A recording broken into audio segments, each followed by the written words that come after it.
Thank you, Katie. I'm Ailís O'Carroll, the new community manager at eLife, and I'm delighted to be here today to talk to you about our version of our community champions, our eLife community ambassadors.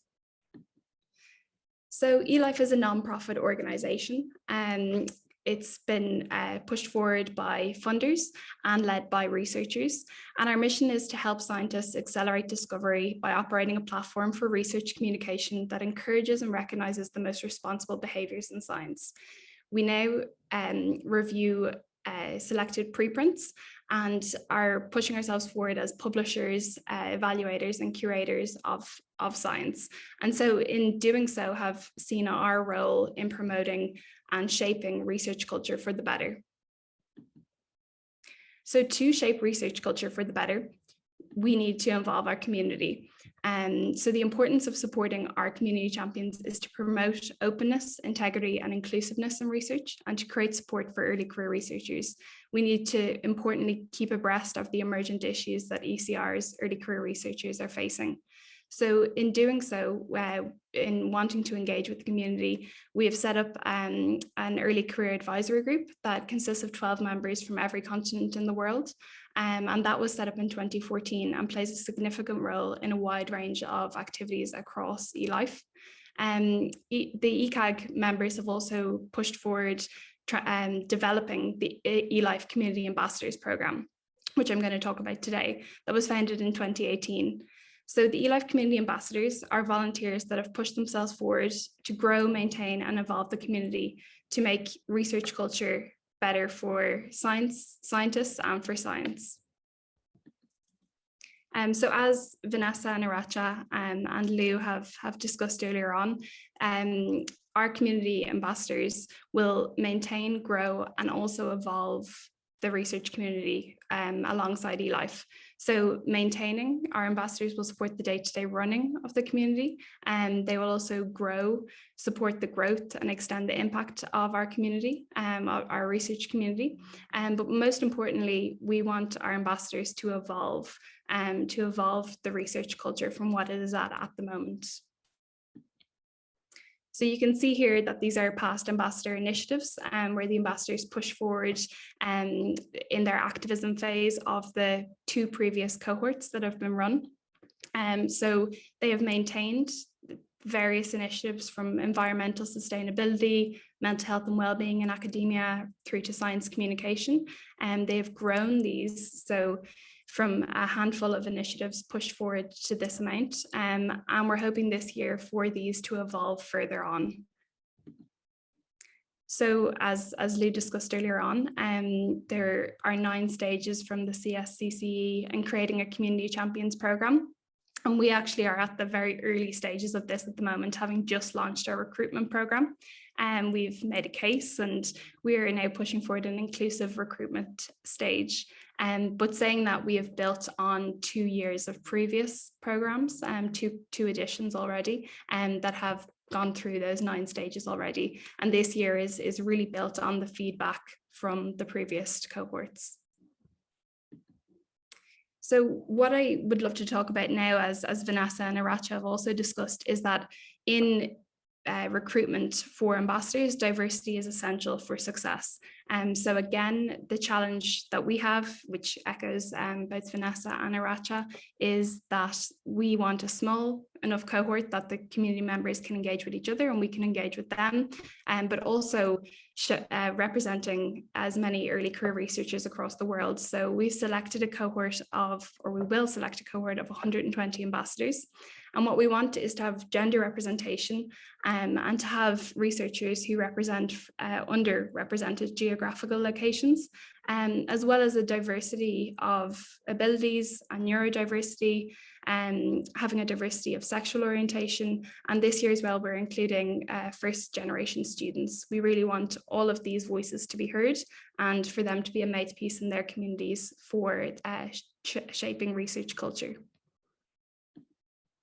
So the hope for the ambassador community, what we would love is for the ambassadors to help us maintain, grow and evolve the early career researcher community.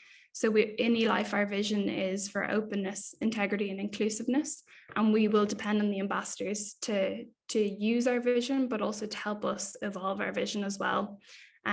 So as many of you would know, that the needs of the research community are constantly evolving, and there's a diverse set of global issues, particularly now, as we know, going into probably the third year of the pandemic. And in eLife, we are pushing forward an evolution of publishing, and what we need for that is an evolution of solutions. So what we want is for the ambassadors to contribute to this and to be the mouthpiece for their community, and with ideas and to brainstorm for the solutions, but also to take the solutions that eLife has pushed forward and bring them back to their community. So a two-way bridge of communication there. And what we want as well is for the ambassadors to help us bring capacity, legitimacy, and reach. Again, we aren't the biggest of organizations, and we need all hands on deck. So the capacity of 120 ambassadors is brilliant for us.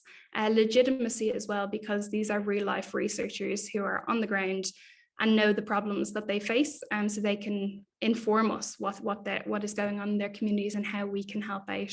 And also reach. So our ambassadors are from all across the world, and we're hoping that we'll have such a diversity of representation that we'll have reach into communities that we haven't reached before. So with the aim of changing and shaping research culture, we want this for the benefit of all researchers and research as a whole. So the 120 ambassadors, we really want, our hope for them, for us, is to have a driven and passionate community of representatives that we can support throughout the programme. So the overview plan for the programme so far, currently in the recruitment stage now, but we'll have phase 1, which will be community building and training. So 6 to 8 months of this. And what we found from previous years of feedback is that if there is no community building and a sense of purpose and community, certain individuals do disengage. So what we hope to focus on at this stage is to build this community through social activities and also through training to build on people's confidence and the skill sets they already have.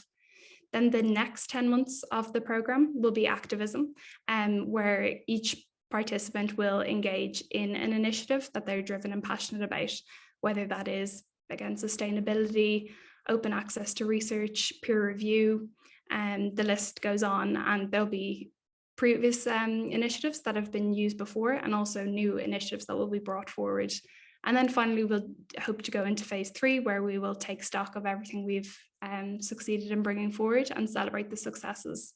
So again, because we haven't started the programme this year, this is just an aim, will be that we can contribute to all areas of the participation model, that the champions will convey and consume information from eLife, but also convey and consume information to their participants and the other participants to contribute, engage, and also collaborate. And finally, to co-create alongside the other ambassadors from all across the world. So eLife hopes to support the ambassadors through facilitating a programme that, as I've said, provides training from science communication, EDI training on reproducibility, all of the areas that eLife think are extremely crucial for the ambassadors to know and to talk about and spread into their communities. We want to provide and facilitate networking opportunities, collaboration platforms, and an area where ambassadors can be mentored and also mentor, as well as additional resources. So we're hoping that we can support the ambassadors and empower them to build on the skill sets and drive that they already have, that enable them to apply for the programme.